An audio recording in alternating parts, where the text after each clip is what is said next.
Endowment board का तहफ़्फ़ुज़ भी मिलेगा क्योंकि उसके ऊपर ओवरराइडिंग क्लॉज अप्लाई नहीं होगा, लिमिटेशन का कानून उस पर अप्लाई नहीं होगा। उसके बरक्स ऑपोजिट आप देख लीजिए, मुस्लिम वक्फ को वक्फ बयूजर निकाल दिया गया।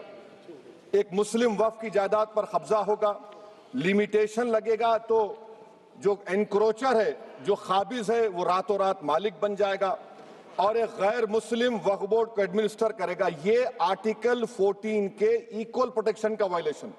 अब आर्टिकल 14 में सर इक्वालिटी बिफोर लॉ भी है और उसका कैसा वायलेशन हो रहा है कि कोई आर्बिट्रेरी स्टेप नहीं ले सकता और कोई भी ऑफिशियल किसी भी तरीके से गलत आर्बिट्रेरी फैसला नहीं लगा। यहां पर आप एक डेजिग्नेटेड ऑफिसर को रखकर वो फैसला लेगा कि ये जायदाद वक्फ की है, गवर्नमेंट की है। क्या ये प्रिंसिपल्स ऑफ नेचुरलिटी के खिलाफ नहीं है जिसका तकर्रुर एग्जीक्यूटिव करती है? ये हमारे theory of separation of powers Bharat के आइन का बेसिक स्ट्रक्चर का हिस्सा है। क्या इसका वायलेशन नहीं है? सर आर्टिकल 25 का वायलेशन कैसे है कि आप मुसलमानों से वक्फ यूजर छीन रहे हैं और फिर आप कर्ब कर रहे हैं वक्फ औलाद को, मगर वहीं पर दूसरे धर्म के मानने वालों को उनके मजहब पर चलने की पूरी इजाजत है। लफ्ज जो आर्टिकल 25 में इस्तेमाल हुआ सर वो इक्वली एंटाइटल्ड, यहां पर मुसलमानों के इक्वल एंटाइटल्ड नहीं हो रहा। अभी हम गृह मंत्री का, वजीर दाखिला का यहां पर उनका हमने तकरीर सुनी, यहां पर वो ये कहते हैं, वजीर दाखिला, शायद वो कटमुल्ला की जबान ना कह दें, वजीर दाखिला कहने पर वजीर दाखिला ने अपने बयान में कहा कि बोर्ड और काउंसिल जो होगा वो माने वक्फ इस्लाम से अलग है। सर अगर ये बात सच है आपकी तो फिर आपको ये कानून बनाने की जरूरत ही नहीं है, आप एक नॉन स्टैट्यूटरी बॉडी बना दीजिए।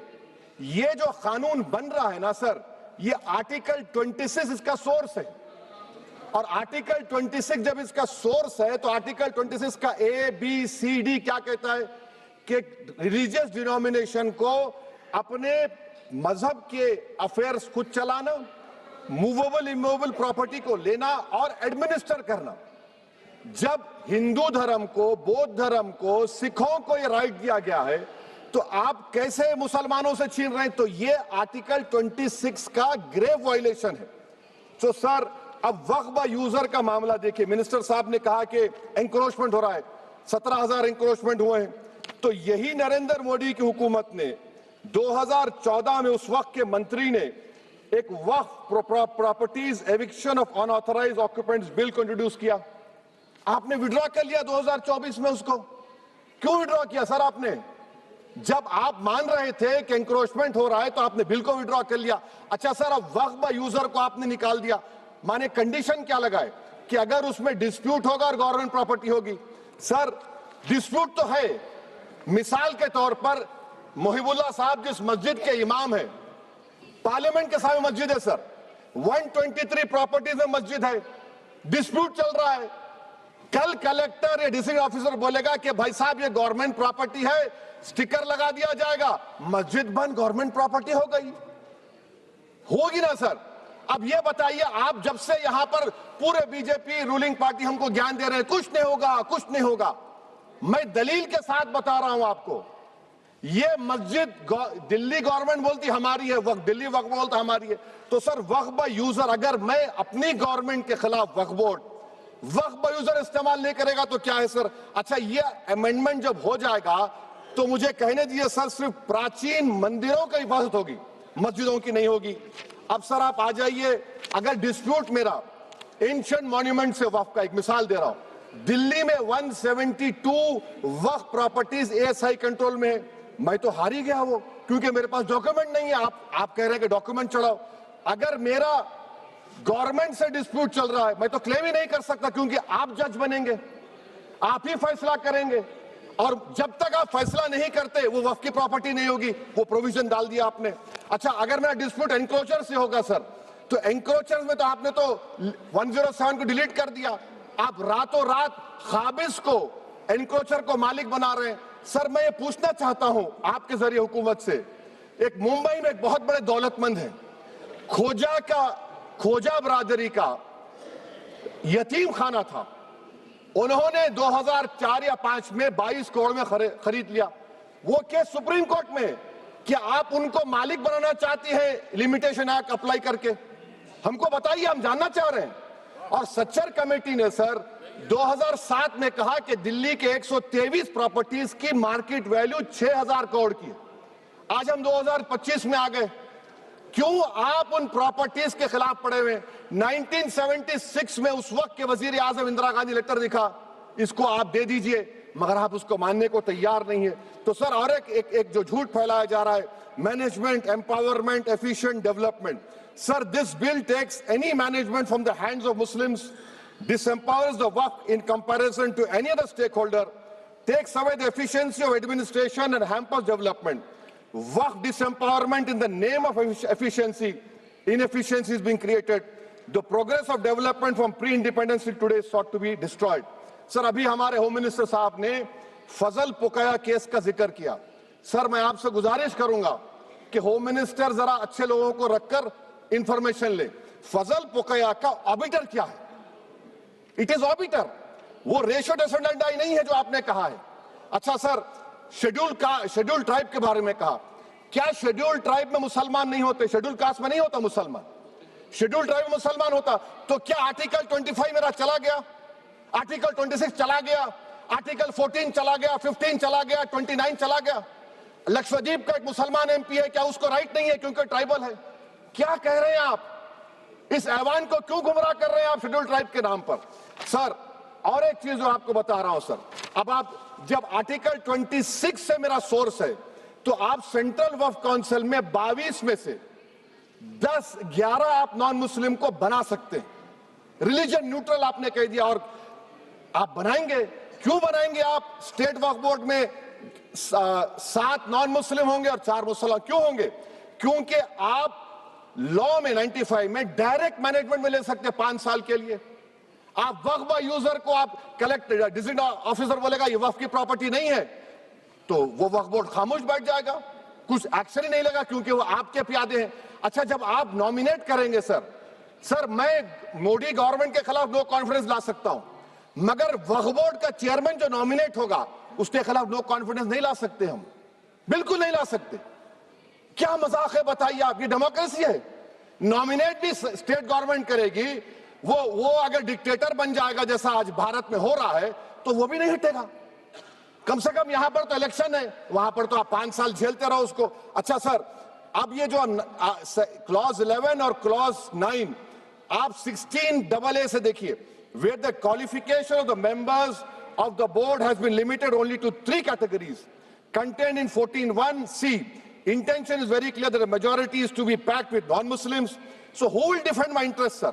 If I cannot depend on the state waqf board, central waqf council, which are going to comprise non-Muslims, this in itself is a clear violation of Article 26, 14 and 15, sir. अच्छा sir, CO पहले 95 act में था कि word मुस्लिम, आपने गायब कर दिया उसको। अरे आखिर क्यों इतनी नफरत है आपके लफ्ज मुसलमान से? अच्छा, फिर क्या कह रहे हैं आप कि ये भी आर्टिकल 26 का वायलेशन है। सब जितने हिंदू धर्म के प्रॉपर्टीज हैं, सिख धर्म के हैं, बौद्ध के हैं और आपके जैन के, वहां पर उन्हीं के मजहब का ऑफिसर होगा, और कहां पर नहीं होगा? वक्फ बोर्ड में।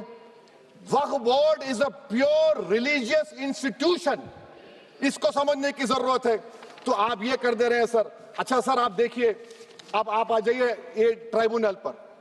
मुझे समझ में नहीं आया सर कि हमारे होम मिनिस्टर वजीर दाखिला ने क्या कह दिया कि 2013 का जो कानून है वो नहीं बनता तो हम नहीं लेके आते। मैं बड़े अदब के साथ उनसे पूछना चाह रहा हूं कि क्या उस वक्त राजनाथ सिंह साहब, अडवाणी साहब, हमारी लेट सुषमा स्वराज, ये बड़े बड़े नेता यहां बैठे थे? आपने यूनानिमस उस कानून को पास करवा दिया। कीर्ति आजाद थे उस वक्त, अब यहां बैठे हैं वो टीएमसी में। तो क्या आप गलत थे या वो गलत थे? हमको बता दीजिए, आप बता दीजिए, क्योंकि अगर अडवाणी आपके लिए बहुत बड़ा नेता है, मेरे लिए नहीं हो सकते, आपके लिए आपने पद्मश्री दिया उनको। मोहतरमा सुषमा स्वराज की जबरदस्त तकारीर का मैं कायल हूं, वो बैठकर उस 2013 को यूनानिमस पास कर दिए। मुझे कंफ्यूजन है कि क्या अमित शाह, नरेंद्र मोदी बड़े हैं या अडवाणी बड़े हैं? आपके लिए आप तय कर लीजिए। अच्छा सर, आपके tribunal sir, railway Clements tribunal, NGT tribunal, income tax, वैसे 14-15 ट्राइब्यूनल, हिंदू एंड का ट्राइब्यूनल, सबका अपील नहीं होती, रिव्यू होता है। गृह मंत्री सरकार कह रही है कि नहीं रोक दिए, रोक लगा, कैसे रोक लगाते हैं? रिव्यू और अपील में तो फर्क होता है ना सर। आप ही कह रहे हैं कि पूरे कोर्ट्स में बैकलॉग है और आप अपील कर रहे हैं। अच्छा सर, रिटायर्ड डिस्ट्रिक्ट जज 95 में सिटिंग डिस्ट्रिक्ट जज था, जो एडमिनिस्ट्रेटिव कंट्रोल था सीजीआई साहब, उसको निकाल दिए। अच्छा सर, आप अभी हमारे मंत्री साहब ने कहा trust, sir Shri Sai Baba trust 2004, वो ये कहता है जो ऑफिसर उसमें काम करता है उसको साई बाबा का डिवोटी होने चाहिए और उसको डिक्लेरेशन लिख के देना पड़ेगा। यहां पर हो रहा तो यहां पर क्यों नहीं हो रहा? अच्छा सर, आप फिर देख लीजिए, ये आपका हो गया सर। हाँ, अब अमित शाह साहब ने सेक्शन 2A के बारे में कहा और उन्होंने इस बात का इकरार कर लिया कि दाऊदी बोहरा के लिए ये बनाया गया है। मगर मैं आपके जरिए से गवर्नमेंट से पूछना चाह रहा हूं, आपने तो उस प्रोवाइजो में दाऊदी बोहरा का नाम ही नहीं लिखा, आपने उनको भी थैंक यू कर दिया, उनका नाम क्यों नहीं लिखा आपने? और सर, और गवर्नमेंट क्या कर रही है? आप मुस्लिम समाज में जो बेकार किस्म के लोग हैं उनको एक रास्ता बना रहे हैं, एग्जिट दिखा रहे हैं कि तुम्हें वक्त से बचना है तो तुम्हें ट्रस्ट बना लो। ये क्या कर रहे हैं सर आप?